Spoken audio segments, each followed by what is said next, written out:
akan saya tanyakan ke Bu Mila. Kira-kira menurut Bu Mila, apa yang akan Bu Mila kembangkan di dalam proses pembelajaran saat ini? Ya. Oh, berarti Bu Nila ingin melakukan pembelajaran yang berbasis ke murid ya, yaitu melaksanakan pembelajaran berdiferensiasi. Nah, tujuan pembelajaran yang akan Ibu Nila terapkan di kelas apa ya? Pertama, dengan memilih sumber daya yang ada, peserta didik dapat menjelaskan pengumpulan cahaya. Dengan menggunakan media yang dipilih sendiri, peserta didik dapat menghitung besar sudut pandang pembaca sudut datang. Peserta didik dapat menguraikan spesies cahaya berhubungan dengan melatih berefleksi dengan berbagai perasaan dan Nah, oke, strategi yang Ibu siapkan apa nih? Kan medianya apa saja? medianya berarti video, handphone,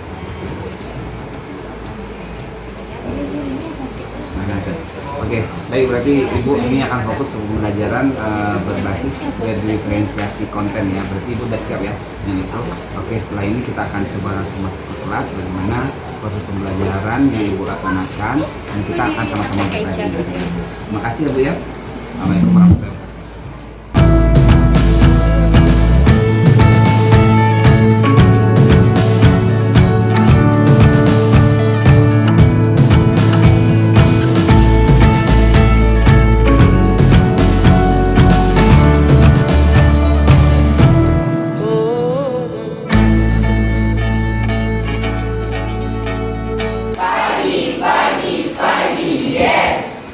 baik. Ada teman anda yang tidak hadir hari ini? Ada. Siapa yang ada datang? Iqbal sakit? Sakit, berarti selain Iqbal hadir semuanya ya. Baik, pada pertemuan hari ini, nah kita masuk materi bab baru yang sebelumnya sudah kita belajar tentang gelombang. Nah, kita masuk ke cahaya dan optik, yang mana cahaya salah satunya termasuk dalam gelombang. Nah, coba kita perhatikan gambar di depan terlebih dahulu. Nih, lihat gambar itu yang di depan. Ini gambar orang sedang ngapain? Bercermin. Kapan terakhir kalian Anda itu bercermin? Tadi pagi. Apa yang tampak di bayangan cermin tersebut? Wajah saya. Hah? Wajah diri sendiri. Ya, sama persis ya dari cermin, posisi wajah kita di cermin sama. Ya. Nah, ketika kita bercermin, apa yang kamu lihat di cermin berarti tadi diri sendiri ya. Nah, terus pernahkah bercermin di tempat yang gelap? Nah, pernah melakukannya? Kira-kira ketika bercermin di tempat yang gelap kelihatan atau tidak? Sama-sama. Yang gelap dan gelap. Enggak. Kalau masih ada cahaya berarti dia kelihatan sama-sama. Kalau gelap sama, kalau gelap kelihatan? Ada nampak kelihatan? Tidak. Nah, jadi di sini apakah kamu melihat bayanganmu? Tentu tidak. Jadi kenapa kita bisa melihat bayangan tersebut di cermin? Karena adanya cahaya. Oke, baik. Sebelum kita mulai, nih tujuan pembelajaran kita hari ini itu memilih sumber belajar dan memilih sumber belajar yang ada. Nanti Anda Ibu bisa menjelaskan kepada saya. Kemudian menggunakan media yang dipilih sendiri sesuai keinginan. Nah, nanti ada beberapa media.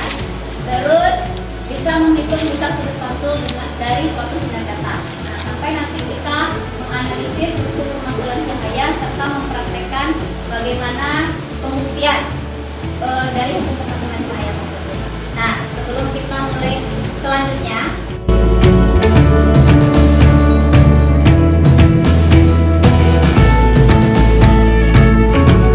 tarik nafas dalam-dalam.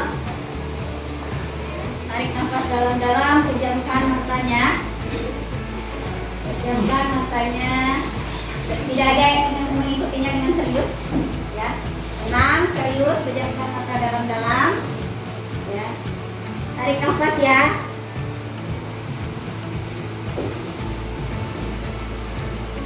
Sudah nyaman posisinya? Sudah? Sudah nyaman? Kalau sudah sudah belum nyaman, bikin senyaman mungkin. Kalau sudah nyaman, silakan hirup udara. Sambil memejamkan mata, tangannya letakkan di atas paha. Tidak ada yang tertawa. Silakan rasakan, tarik nafas dalam-dalam. Buang nafas. Coba pikirkan, tenangkan pikirannya. Rasakan kamu berada di tempat suatu yang tenang, sejuk. Dan suara air yang mengalir. Tenangkan pikirannya.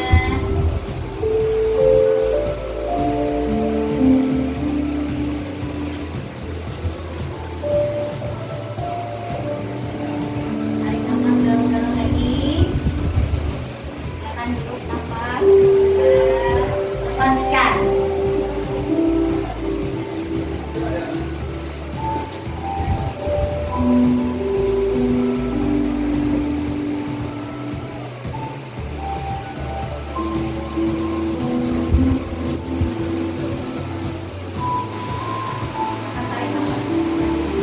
Lakukan secara berulang-ulang ya.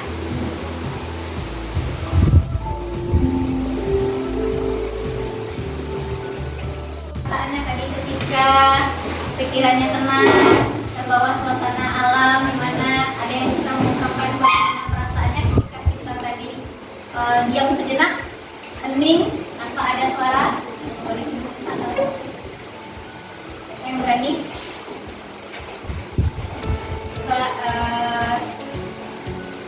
Coba Aurel, gimana tadi perasaannya Aurel? Tenang, marah, senang, sendu atau gimana? Sendu ya. Enak pikirannya, tenang, nyaman rasanya tanpa ada suara tadi, nyaman.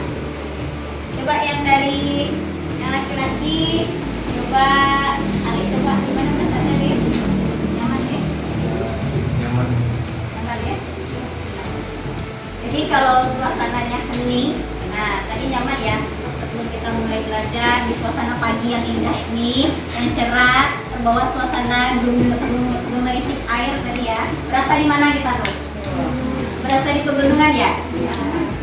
Jadi setelah menganggap tadi kita berada di pegunungan, nah sekarang kita kembali ke realita.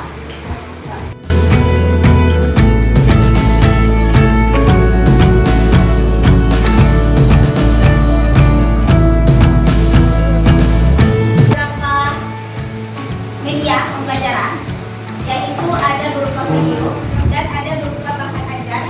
Bahan ajar ini juga sudah ada di buku Ananda Ibu, ada buku paketnya dan juga buku literasinya. Silahkan kamu lihat di bab cahaya, itu bab 11. Nah, jadi untuk menggali informasi tentang materi yang akan kita pelajari hari ini, Ibu akan meminta Ananda untuk menyimak atau membaca, tetapi silakan pilih sendiri mau medianya yang mana sesuai dengan keinginan dirinya sendiri.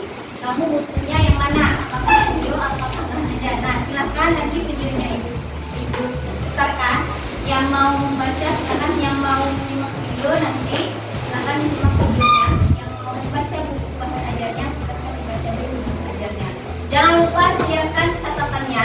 Nanti poin-poin penting dari informasi yang disampaikan baik melalui video ataupun bahan ajarnya silakan dicatat di dalam buku catatannya, poin-poin pentingnya. Paham? Jadi judul materi kita hari ini adalah sifat-sifat cahaya dan hukum dan pemantulan cahaya. Paham Ananda? Ini simak video. Nah, jadi nanti yang ingin menyimak video silahkan nanti videonya digunakan ya. Yang ingin membaca bahan ajarnya, angkat tangannya. Gak ada yang mau baca bahan ajar.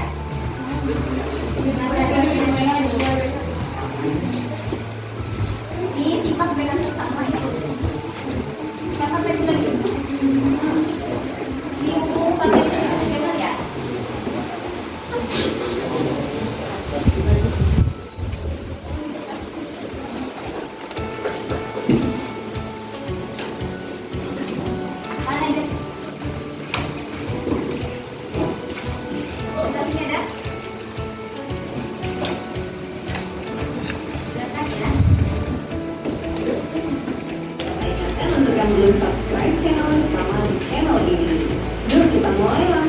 belajarnya.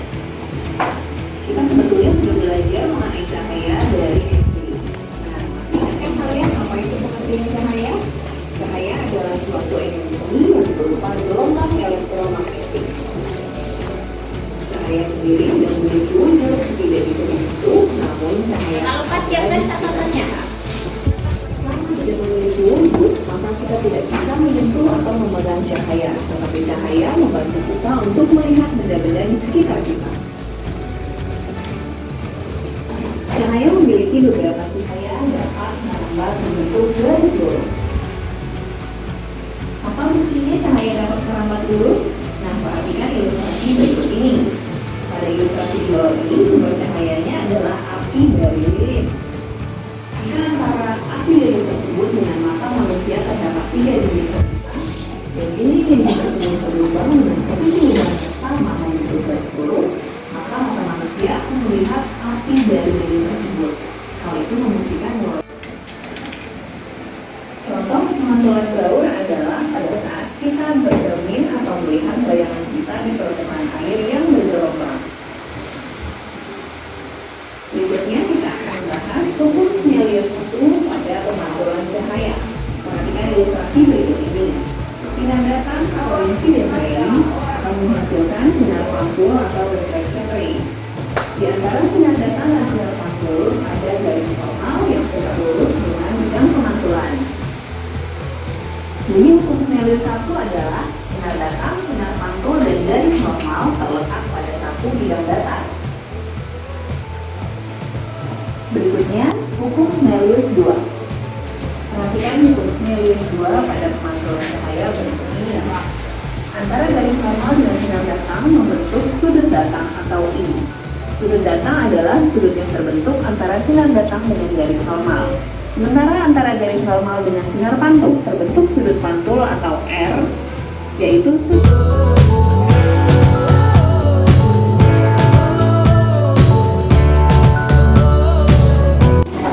Pengumpulan datanya.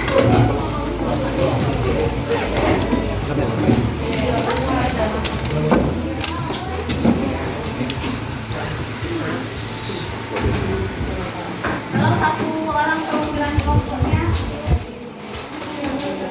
ada yang Yang pertama, jepit kedua sisi cermin datar dengan menjepit atas agar cermin dapat berdiri. Ada plastisir. Bagaimana sisir? cerminnya pas tadi. Kok nggak ada salah ya? Nggak ada pas tadi. Kan itu dia lihat tadi. Balik. Ada yang dapat. Iya.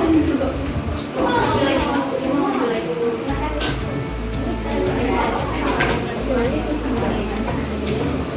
Belum pas. Oh, kayak ditekan gitu. Iya, coba kasih. Bisa kali katanya. Habis itu katanya nyalakan laser dan arahkan pada sudut 50. Belum lagi. Salah. Ini kan mobil. Oh iya. Ini adalah baloknya. Dan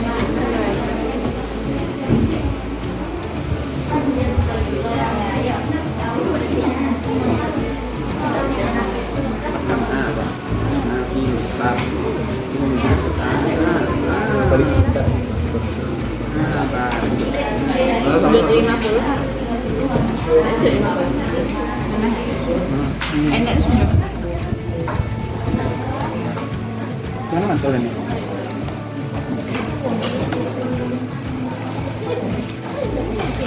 Ini naikin cermin dikit. Entar kayak ininya, kayak ininya. Udah di merah kaca. Ada kena kaca. Udah 50 kan? 70, 60. 70. Bisa.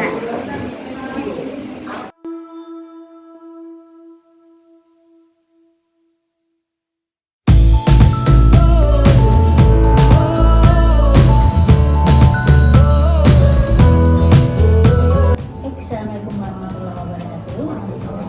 Terima kasih Bapak Ibu atas waktunya yang sudah sengaja kita sediakan ya waktunya, karena memang ini adalah jadwal PIT 5 bentuk TGP Pak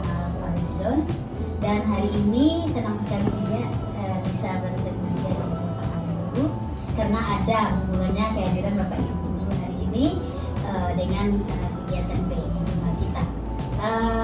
Hari ini Pak Doni akan melakukan supervisi, katakanlah, atau di pasca supervisi, katakanlah coaching dengan guru yang sudah diobservasi beberapa hari lalu ke dalam kelas. Kebetulan guru dengan mata pelajaran prakarya ya, prakarya atau IPA dan IPS. Oke. Jadi hari ini akan kita amati seperti apa pelaksanaan kegiatan coaching antara Pak Don dengan guru yang bersangkutan setelah pasca observasi. Ya Pak Don ya, di pra juga dah. Ya Pak Don, di observasi langsung juga sudah. Sekarang kita masuk pada bagian pasca observasi dengan melakukan kegiatan coaching. Seperti ilmu yang sudah kita sama-sama dapat, langkah-langkah coaching tidak perlu lagi kita kasih tahu Pak Don ya. Ya, intinya antara coach dengan coachee terjalin komunikasi yang bagus sehingga coachee sendiri tidak merasa terbebani dengan pertanyaan-pertanyaan dari coachnya, dan begitu juga dengan coach tidak seharusnya memberikan solusi dari curahan pikiran coach, tidak berikan arahan sehingga coachee bisa, jika ada masalah ditemui, coachee bisa mencarikan sendiri solusi. Demikian secara garis besar konsep dari coaching ini ya Pak Don ya. Baik, untuk pengantar dari kegiatan ini dari PP saya rasa cukup sekian, siap mengamati proses coaching antara coach dengan coaching. Terima kasih Ibu.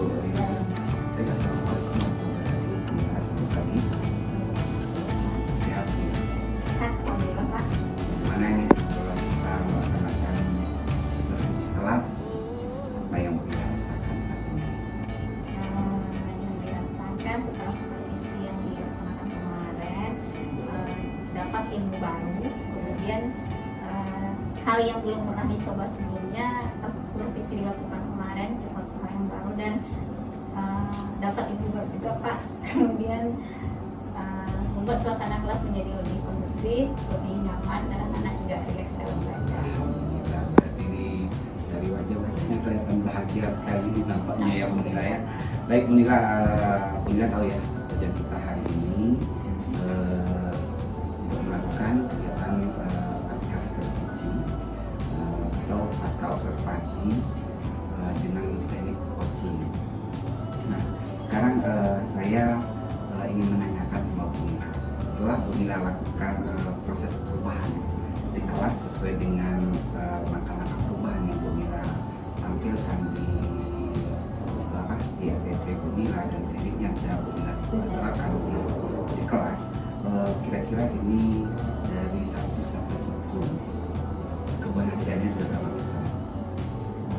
Ya dari 1 sampai 10. Kan terbatas ya Pak. Ya. Kalau 1 sampai 10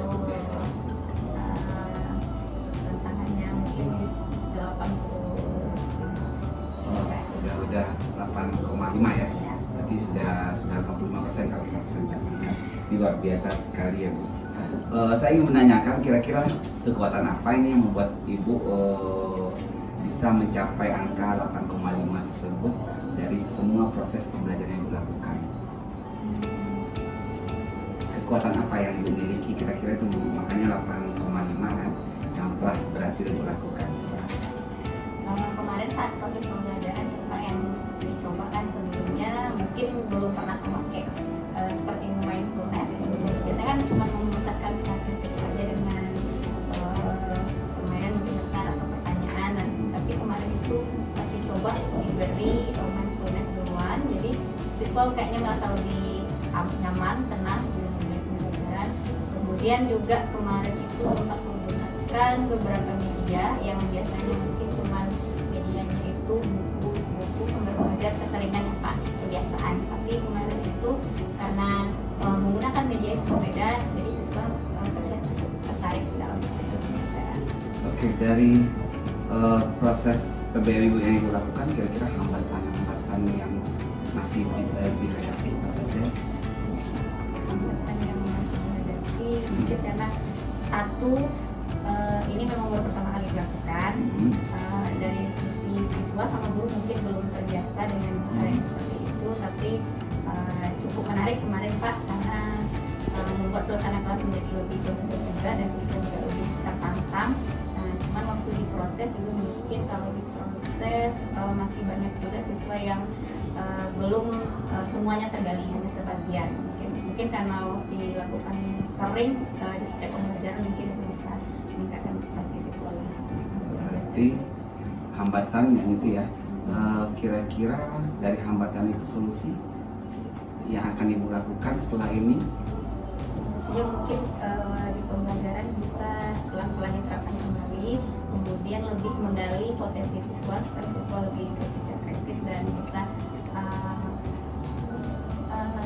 pas pembelajaran bisa lebih aktif lagi, juga meningkatkan terus motivasi siswa dengan cara yang sama mungkin atau hal baru lagi nanti. Berarti Ibu ingin itu ya? Ya, lebih mengembangkan semua, terutama hal-hal yang baru yang dilakukan. Salah satunya kemarin tuh Ya, mindfulness listening yang memang kita sudah diskusikan sebelumnya.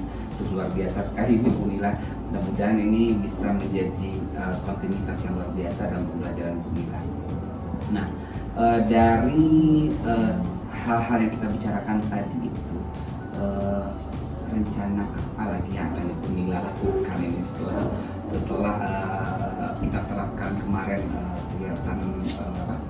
kegiatan pembelajaran yang memang kita diskusikan sebelumnya di observasi. Rencana apa lagi yang kami lakukan? Kemarin kan kita memang terpusatnya pada proses pembelajaran diferensiasi ya Pak ya.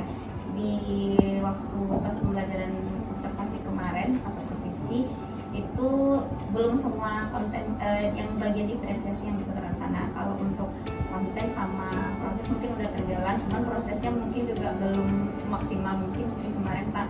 Mungkin lebih harus dimaksimalkan lagi. Cuman nanti untuk IPA boleh juga dicoba yang diferensiasi produktif Pak. Nanti di pelajaran selanjutnya mungkin bisa digunakan. Ini berarti sudah luar biasa ini menerapkan 3 pembelajaran diferensiasi ya. Dari diferensiasi yang pertama itu konten, produk, dan proses. Oke, nah ini kita akan berandai-andai setelah perubahan-perubahan ini kira-kira ada jangka waktu biar tahu nih, oh ya ternyata ini harus ada perubahan, ini harus saya lakukan perubahan. Pembelajaran diferensiasi seperti ini, waktunya kira-kira ada target berapa lama untuk melakukan proses ini. Walaupun kita berharap sebenarnya seperti ini nih, ya berkelanjutan. Kira-kira target Bu Nila untuk menerapkan ini biar jadi kebiasaan berapa lama? Berapa lama kira-kira? Satu semester kah, 1 bulan atau bagaimana? Karena semester depan kita pelan-pelan Pak, karena ilmu barunya juga ya Pak ya. Mungkin atau bisa mulai dari awal ajaran atau sampai pertengahan ajaran ini, atau beberapa kali masuk juga bisa dalam satu pertemuan. Kalau ada 4 kali mungkin bisa kita lihat siklusnya 2 kali atau 2 kali pertemuan. Berarti intinya penerapan pembelajaran seperti ini dilakukan dalam jangka waktu 1 semester sehingga nanti mengambil hasil yang maksimal gitu ya. Oke Ibu, yang namanya manusia itu kan berencana gitu ya. Nah ini dituntut dengan komitmen inilah ya. Kira-kira komitmen, bagaimana komitmen Ibu untuk pembelajaran kita, untuk berpihak kepada murid ini bagaimana? Sangat komitmen kita untuk berpusat pada siswa, karena kan kurikulum yang sekarang, apalagi kalau besok ngajarnya di kelas yang baru atau anak siswa yang baru setuju, kayaknya memang perlu diterapkan. Nah, jadi selain kurikulum yang menuntut, nah kita sebagai guru juga harus mengembangkan ilmu juga kan Pak. Jadi salah satu bagusnya memang diterapkan selanjutnya, tidak hanya satu kelas, baiknya semua kelas menerapkan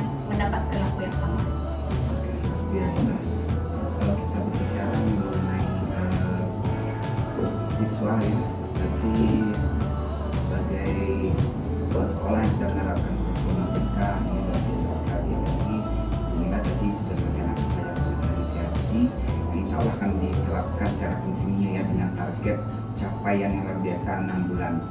Nah, siapa kira-kira yang bisa membantu Ibu ini? Kira-kira pihak-pihak mana yang ingin Ibu libatkan untuk dapat membantu dan memaksimalkan apa yang Ibu ingin capai tadi? Siapa kira-kira? Siapa lagi Ibu? Mungkin Ibu bisa minta bantuan atau mungkin saya selaku CGP ya? Kira-kira siapa saja? Kalau Pak Denis selaku CGP kayaknya perlu bantuan dari Pak Denis lagi karena Bapak juga udah dapat ilmunya juga dari Bapak kemarin, CGP-nya Ibu juga dapat ilmu dari Bapak, karena Bapak mungkin dari CGP banyak hal-hal baru yang mungkin bisa Bapak kurangkan kepada Mila mungkin. Oke, ini luar biasa. Ini sebenarnya kalau kita bicara pembelajaran diferensiasi, kita tidak akan pernah lepas dari menuntun murid ya, murid menjadi diri mereka sendiri. Dan ini tidak lanjutnya saya ketemu masalah kapan-kapan yang kita diskusi lagi melihat kebudayaan kelas penerapan yang luar biasa, dan itu yang kita harapkan. Jadi terima kasih untuk kesempatan hari ini. Mudah-mudahan